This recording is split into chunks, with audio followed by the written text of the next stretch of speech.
Hello friends, आई की education channel में आप सभी का बहुत बहुत स्वागत है। आज हम आपके लिए लेकर आए हैं Bihar board class 10th science subject का ऑब्जेक्टिव क्वेश्चंस। अगर आपको 10th से रिलेटेड वीडियो चाहिए तो सब्सक्राइब करके बेल आइकन को प्रेस करें ताकि आपको लेटेस्ट वीडियो सबसे पहले मिले। तो चलिए आज का वीडियो शुरू करते हैं। ये आपका फिजिक्स का चैप्टर फर्स्ट एंड सेकंड प्रकाश का परावर्तन तथा अपवर्तन वीडियो नंबर 2 पार्ट 2 है। तो चलिए आज का वीडियो शुरू करते हैं। क्वेश्चन नंबर पहला है वो है उत्तल लेंस की क्षमता होती है। क्या उत्तल लेंस की क्षमता होती है? तो इसका राइट आंसर है वो है धनात्मक। उत्तल लेंस की जो क्षमता होती है वो धनात्मक होती है। दूसरा क्वेश्चन है अवतल लेंस की क्षमता होती है। अवतल लेंस की जो क्षमता होती है वो ऋणात्मक होती है। अवतल लेंस की क्षमता ऋणात्मक होती है। Option number B. 3 number question है उत्तल लेंस होती है। उत्तल लेंस जो होती है वो होती है अभिसारी लेंस। उत्तल लेंस जो होती है वो अभिसारी लेंस होती है। 3 का ए। 4 नंबर क्वेश्चन है अवतल लेंस को कहते हैं अपसारी लेंस। अवतल लेंस को क्या कहते हैं? अपसारी लेंस कहते हैं। अवतल लेंस को अपसारी लेंस कहते हैं। 5 नंबर क्वेश्चन है जब प्रकाश की किरण हवा से कांच में प्रवेश करती है तो अभिलंब के निकट होती है।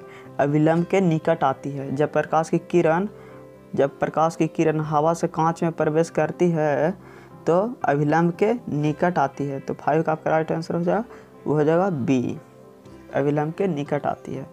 6 नंबर क्वेश्चन है किस लेंस के द्वारा सिर्फ काल्पनिक प्रतिबिंब बनता है?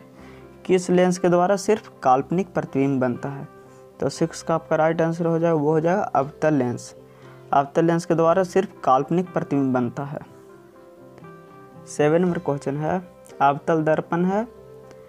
अवतल दर्पण है तो 7 का आपका राइट आंसर हो जाएगा वो हो जाएगा अभिसारी। अवतल दर्पण जो है वो है अभिसारी दर्पण।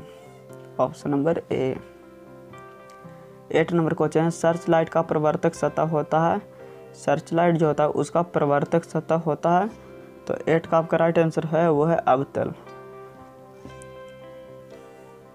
8 का आपका राइट आंसर है बी, अवतल। Option number B. Search light का प्रवर्तक सतह होता है वो अवतल होता है। 9 नंबर क्वेश्चन है परावर्तन के नियम से निर्धारित होती है।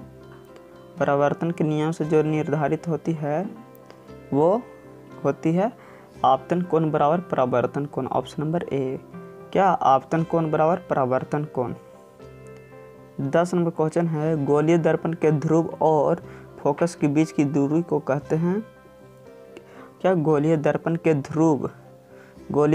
ध्रुव और फोकस के बीच की दूरी को कहते हैं? इस वक्रता त्रिज्या क्या कहते हैं? वक्रता त्रिज्या। Option number B. 11 number question है रोगियों की नाक कान गले आदि की जांच के लिए डॉक्टर कौन सा दर्पण का प्रयोग करता है? रोगियों की नाक कान गले आदि की जांच करने के लिए डॉक्टर कौन सा दर्पण का प्रयोग करता है? तो इसका राइट आंसर हो जाएगा वो हो जाएगा अवतल दर्पण। रोगियों नाक कान गले आदि जांच करने के लिए अवतल दर्पण का प्रयोग करता है। Option number A. 12 number question है दो वक्रीय पृष्ठ से घिरे ठोस माध्यम को कहते हैं। दो वक्रीय पृष्ठ से घिरे ठोस माध्यम को कहते हैं। तो 12 का आपका राइट आंसर हो जाएगा वो हो जाएगा गोलीय लेंस। ऑप्शन नंबर सी, गोलीय लेंस। 13 नंबर क्वेश्चन है एक उत्तल लेंस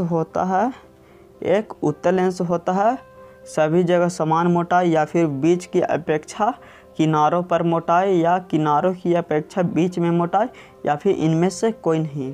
तो 13 का आपका राइट आंसर होगा वो हो जाएगा किनारों की अपेक्षा बीच में मोटाई। ऑप्शन नंबर सी।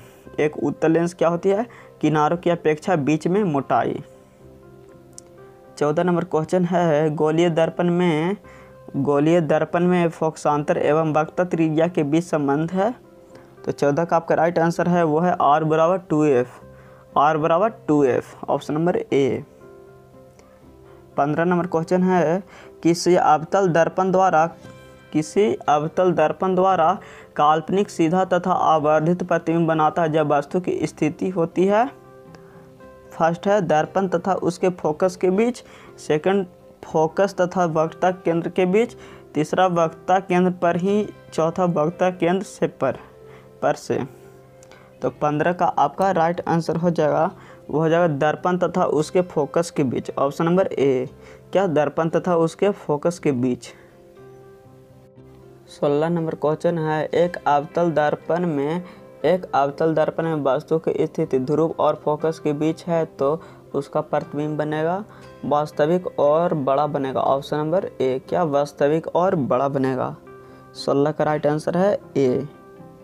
17 नंबर क्वेश्चन है, दो पृष्ठ से घिरा हुआ कोई पारदर्शी माध्यम, क्या दो पृष्ठ से घिरा हुआ कोई पारदर्शी माध्यम जिसका एक या दोनों पृष्ठ गोलीय है वो कहलाता है। तो 17 का आपका राइट आंसर है वो है लेंस। क्या लेंस। दो पृष्ठ से घिरा हुआ कोई पारदर्शी माध्यम जिसका एक या दोनों पृष्ठ गोलीय है वो कहलाता है लेंस। 18 नंबर क्वेश्चन है, प्रकाश की किरणों के समूह को कहते हैं किरण पुंज। क्या किरण पुंज कहते हैं। प्रकाश की किरणों के समूह को किरण पुंज कहते हैं। 18 का बी। 19 नंबर क्वेश्चन है, जिस वस्तु से प्रकाश निकलता है उसे कहते हैं, क्या जिस वस्तु से प्रकाश निकलता है उसे कहते हैं प्रकाश स्रोत। ऑप्शन नंबर ए, क्या प्रकाश स्रोत। 19 का ए। 20 नंबर क्वेश्चन है, जब किसी लेंस पर समांतर किरण आपतित होती है तो क्या होता है। तो कागज सुलगने लगता है या फिर धुआं उत्पन्न होने लगती है, ए और बी दोनों, इनमें से कोई नहीं, यानी कि इसका राइट आंसर हो जाएगा सी, ए और बी दोनों।